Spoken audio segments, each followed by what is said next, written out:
And Fanny shut her eyes, and I think her lower lip trembled just a little. And Clarence patted her hand just twice. "I thank you," he said, "in the name of that much abused lady known as Nature." Said Fanny, "I want to scramble up to the top of one of those dunes, the high one, and just sit there." And that is what they did. A poor enough Sunday, I suppose, in the minds of those of you who spend yours golfing at the club, or motoring along grease-soaked roads that lead to a shore dinner and a ukulele band. But it turned Fanny Brandeis back a dozen years or more, so that she was again the little girl whose heart had ached at the sight of the pale rose and orange of the Wisconsin winter sunsets. She forgot all about layettes and obstetrical outfits and flannel bands and safety pins. Her mind was a blank in the matter of booties and catalogs, and our number 29E8347, and those hungry bins that always yawned for more. She forgot about Michael Fenger and Theodore and the new furs. They scrambled up dunes, digging into the treacherous sand with heels, toes, and the side of the foot, clutching at fickle roots with frantic fingers. Forward a step, and back two. That's dune climbing. A back-breaking business unless you're young and strong, as were these two. They explored the woods, and Hale had a fascinating way of talking about stones and shrubs and trees as if they were endowed with human qualities, as indeed they were for him. They found a hill slope carpeted with dwarf huckleberry plants, still bearing tiny clusters of the blue-black fruit. Fanny's heart was pounding, her lungs ached, her cheeks were scarlet, her eyes shining. Hale, steel-muscled, took the hills like a chamois. Once they crossed hands atop a dune and literally skated down it, right, left, shrieking with laughter, and ending in a heap at the bottom. "In the name of all that's idiotic!" shouted Hale. "Silk stockings! What in thunder made you wear silk stockings? At the sand dunes! Gosh!" They ate their dinner in Olympic splendor atop a dune. Hale produced unexpected things from the rucksack. Things that ranged all the way from milk chocolate to literature, and from grape juice to cigarettes. They ate ravenously, but at Hale's thrifty suggestion they saved a few sandwiches for the late afternoon. It was he, too, who made a little bonfire of paper, crusts, and bones, as is the cleanly habit of your true woodsman. Then they stretched out, full length, in the noon sun, on the warm, clean sand. "What's your best price on 1/6 dozen flannel vests?" inquired Hale. And, "Oh, shut up!" said Fanny elegantly. Hale laughed as one who hugs a secret. "We'll work our way down the beach," he announced, "toward Miller's. There'll be northern lights tonight, did you know that? Want to stay and see them?" "Do I want to? I won't go home till I have." These were the things they did on that holiday. Childish, happy, tiring things, such as people do who love the outdoors. The charm of Clarence Hale, for he had charm, is difficult to transmit. His lovableness and appeal lay in his simplicity. It was not so much what he said as in what he didn't say. He was staring unwinkingly now at the sunset that had suddenly burst upon them.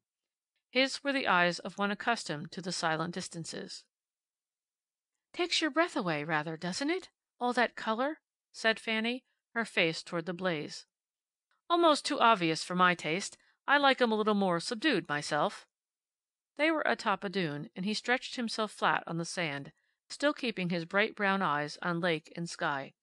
Then he sat up excitedly. "Heh! Try that. Lie flat. It softens the whole thing, like this. Now look at it.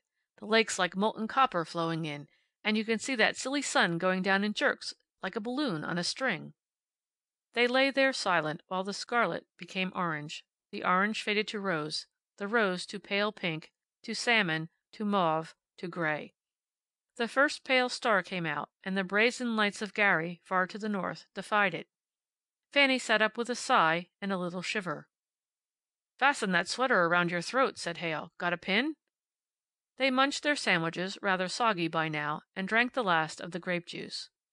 "We'll have a bite of hot supper in town at a restaurant that doesn't mind Sunday trampers. Come on, Fan. We'll start down the beach until the northern lights begin to show." "It's been the most accommodating day," murmured Fanny. "Sunshine, sunset, northern lights, everything. If we were to demand a rainbow and an eclipse, they'd turn those on, too." They started to walk down the beach in the twilight, keeping close to the water's edge, where the sand was moist and firm. It was hard going. They plunged along arm in arm, in silence. Now and again they stopped, with one accord, and looked out over the great gray expanse that lay before them, and then up at the hills and the pines etched in black against the sky. Nothing competitive here, Fanny thought, and took a deep breath. She thought of tomorrow's work, with day after tomorrow's biting and snapping at its heels. Clarence seemed to sense her thoughts. "Doesn't this make you feel that you want to get away from those damned bins that you're forever feeding? I watched those boys for a minute the other day outside your office. Jove!" Fanny dug a heel into the sand savagely.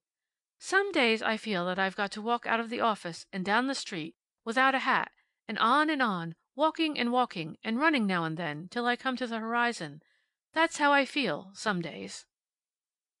"Then some day, Fanny, that feeling will get too strong for you, and you'll do it. Now listen to me.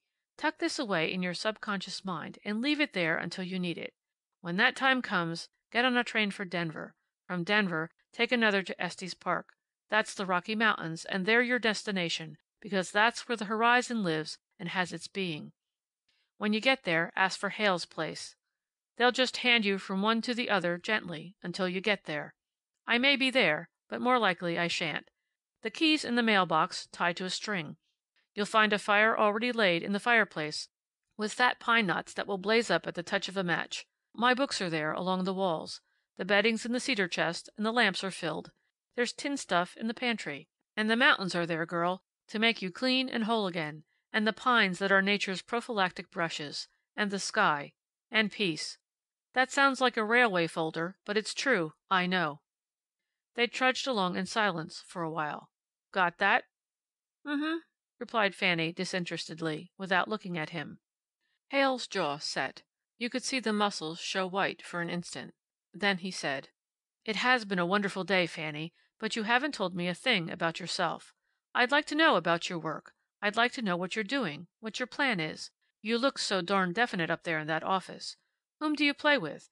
And who's this Fenger, wasn't that the name, who said you looked tired?"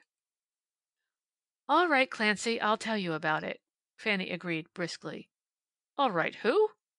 "Well, I can't call you Clarence. It doesn't fit.